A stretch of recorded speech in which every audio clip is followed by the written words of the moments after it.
Welcome back to another Maintenance Monday. Again here with Tim Linebarger from Westside Appliances. We're out here at Factory Direct on a little field trip again still. I want to talk about some microwaves today. So, we're going to get right into it. I got buttons here that says potato, snacks, popcorn, veggies. You're telling me probably shouldn't use those buttons.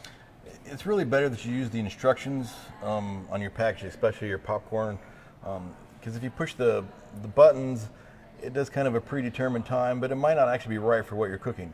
So there's more of a tendency for things to get overcooked using the buttons. Okay, so if we are overcooking too, you kind of talked about if we're overcooking, is that doing something to the microwave itself? Is there a problem with a microwave if we're overcooking, or is it just not good on your food? Well, I mean, if you cook it to the point of burning it, it makes your microwave smell bad, and that's bad. Okay.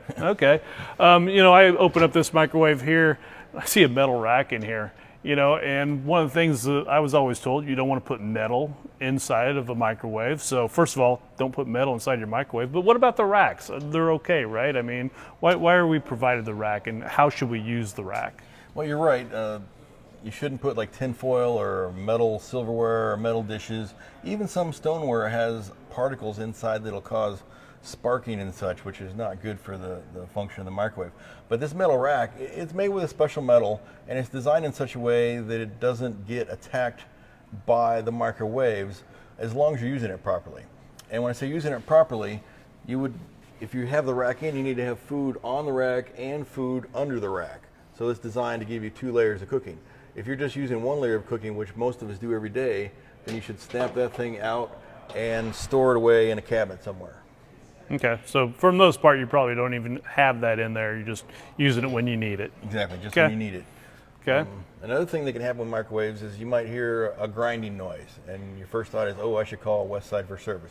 But you should check one thing first. If you have a grinding noise, just pull out your glass tray, and I know you pull out to clean it, but when you look underneath it, these little wheels that the rollers sit on might have crumbs.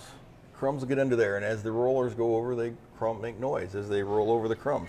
So just wipe that out first to make sure that you still have noise before you bother to hire for service. What do you recommend to clean out the inside of a microwave? Should I use Clorox, or you got a special cleaner that you would use? A nice lemon-based cleaner is great. Fresh lemon juice is also great. Okay. You can literally cut a lemon in half and wipe it down.